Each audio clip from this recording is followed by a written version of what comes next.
ये अनसल तो आप ही की उपज थी। आप ही के समय में उसको उसकी सारी इलीगल मांगों को पूरा करके निवेशकों के साथ और होम बायर्स के साथ धोखा हुआ है। ये सब समाजवादी पार्टी के समय में सारे काम हमारे सामने, उसको हमने कभी उसको ध्यान को नहीं किया। आपने उसके लिमिट को बढ़ाया था, हमने उसको घटाया था और शिकंजा कस करके आज उसको इस स्थिति में पहुंचा देंगे कि अगर एक भी होम बायर के साथ धोखा किया तो सारी प्रॉपर्टी को भी जब्त कर लेंगे। किसी होम बायर के साथ खिलवाड़ नहीं होने देंगे।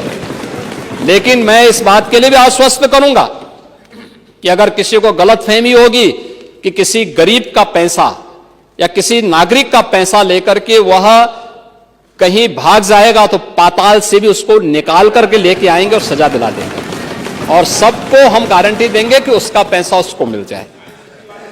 इसके अलावा जो क्राइम ब्यूरो से जुड़े हुए आंकड़े हैं जो आप दे रहे थे, मैंने परसेप्शन की बात कर ली, महाकुंभ का भी उदाहरण आपको दे दिया।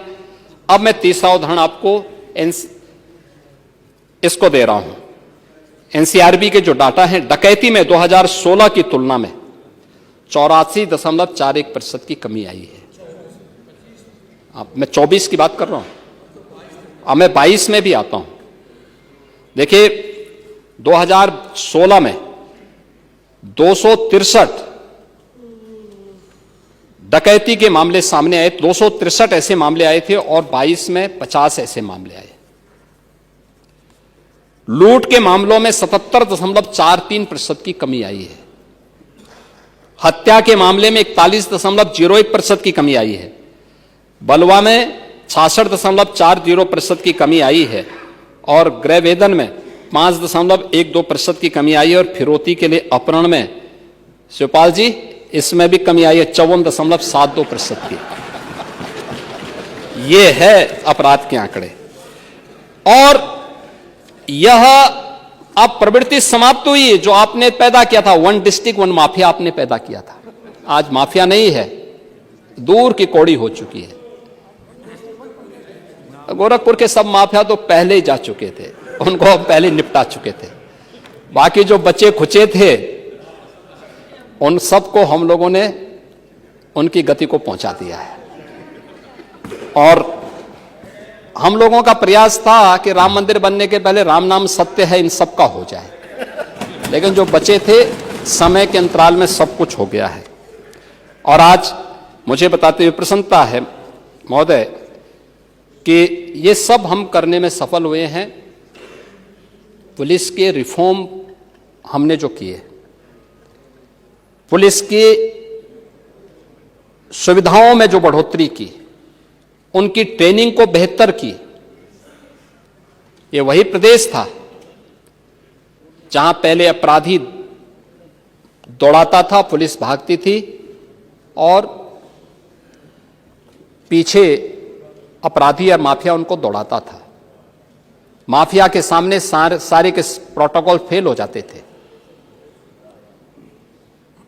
जो पुलिस पहले माफिया को सैल्यूट करती थी, आपने वो दृश्य भी देखा होगा, एक माफिया जिसने एक हाईकोर्ट के चीफ जस्टिस के काफिले तक को रोक दिया था, जिस माफिया के लिए 10-10 जजेस ने कोर्ट में किसी प्रकार की सुनवाई से इनकार कर दिया था, वही माफिया जब इस सरकार के समय पुलिस की गिरफ्त में आया तो पैंट उसकी गीली हो गई थी। ये वही सरकार है। पुलिस धमक से, शासन धमक से चलता है और वही धमक आज प्रदेश के अंदर माफिया के अंदर दिखाई दे रही है। और उसका परिणाम भी हमारे सामने है कि हम लोगों ने इसके लिए जो प्रयास सरकार के स्तर पर हुए हैं वह सभी उसके सामने है। और महोदय, यह जो चीज़ें हैं, खासतौर पर बजट में हमने जो टोटल इंफ्रास्ट्रक्चर के लिए धनराशि उपलब्ध करवाई है, 22% है। शिक्षा के लिए आप लोग जीवन भर नारा लगाते रहे कि शिक्षा के लिए बजट का 6% तक जाना चाहिए। अरे हम 13% तक लेके चले गए। मैं कह रहा हूं, अरे आप इसको 13% ले गए हैं, कम से कम धन्यवाद देना चाहिए था आप जैसे व्यक्ति को। कृषि और संबद्ध सेक्टर सेवाओं के लिए 11% बजट दिया है। चिकित्सा और स्वास्थ्य के क्षेत्र में 6% दिया है। सामाजिक सुरक्षा के लिए 4% और के लिए 4% उपलब्ध कराया, यानी अवस्थापना सुविधाओं के लिए के विकास के लिए 1,79,131 करोड़ रुपए। शिक्षा क्षेत्र के लिए, जिसमें बेसिक, माध्यमिक, उच्च, प्राविधिक और व्यावसायिक यानी टेक्निकल और वोकेशनल एजुकेशन के लिए है, इसमें 1,06,360 करोड़ रुपए इस बजट में उसका प्रावधान किया गया है। ऊर्जा क्षेत्र के लिए 61,070 करोड़ रुपए से अधिक की, और सिंचाई के लिए 21,340 करोड़ रुपए, एमएसएमई के लिए ता अन्य उद्योगों के लिए भी 24,000 करोड़ रुपए के इसमें प्रस्ताव किए गए हैं।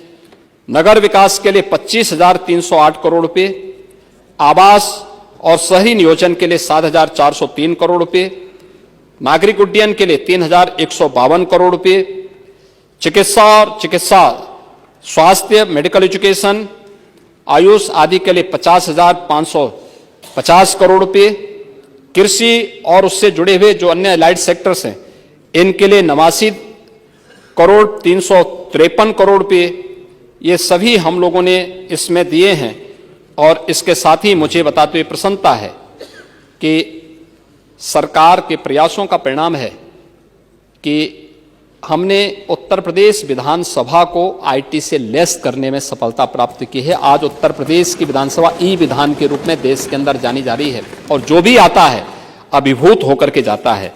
ये सरकार की योजनाओं का परिणाम है, और इसीलिए इस बजट को हम लोगों ने प्रदेश के अंदर, ये वही प्रदेश है, यानी जो विभिन्न स्कीम हमने आज यहां पर प्रदेश में बजट में प्रावधान किए गए हैं, जिसमें प्रत्येक कृषि मंडी में कैंटीन और विश्रामालय अन्नदाता किसान के लिए ये माता सबरी के नाम पर होंगे, और इसको सरकार ने आज यहां पे घोषणा की है, जिसको हर जनपद में प्रमुख मंडी से हम प्रारंभ करेंगे। 7 जनपदों में श्रमजीवी महिला छात्रावास जो कामकाजी महिलाओं के लिए होंगे, उसमें पुणे श्लोका माता अहिल्याबाई के नाम पर इसको हम लोग लागू करेंगे। सीएम मित्र पार्क 10 टेक्सटाइल पार्क के रूप में ये स्थापित होंगे, जिसमें संत कबीर दास जी के नाम पे ये होंगे। 2 जनपदों में लेदर पार्क ये संत रविदास जी के नाम पर हम आगे बढ़ाएंगे। लखनऊ में सीड पार्क या चौधरी चरण सिंह जी के नाम पर। नगरीय क्षेत्रों में पुस्तकालयों की व्यवस्था ये भारत रत्न अटल बिहारी वाजपेयी जी के नाम पर। और मेधावी बालिकाओं के लिए स्कूटी की इस योजना महारानी लक्ष्मीबाई स्कीम के अंतर्गत, और समाज कल्याण विभाग के द्वारा छात्रावासों की पुनर्निर्माण और नवनिर्माण को हम लोग भारत रत्न बाबा साहब डॉक्टर भीमराव अंबेडकर जी के नाम पर इस स्कीम को आगे बढ़ाने जा रहे हैं।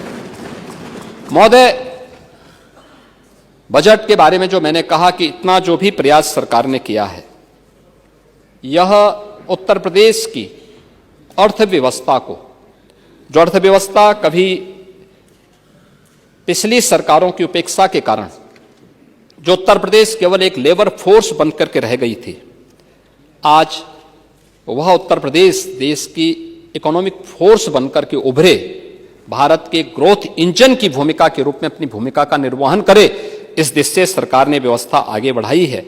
और इन्हीं सब बात को लेकर के $1 ट्रिलियन की इकोनॉमी को बनाने के लिए हम लोगों ने, इस सरकार ने आज ये व्यवस्था आगे बढ़ाई है। और मुझे बताते हुए प्रसन्नता है कि सरकार ने जो कदम आगे बढ़ाए थे, आज उसका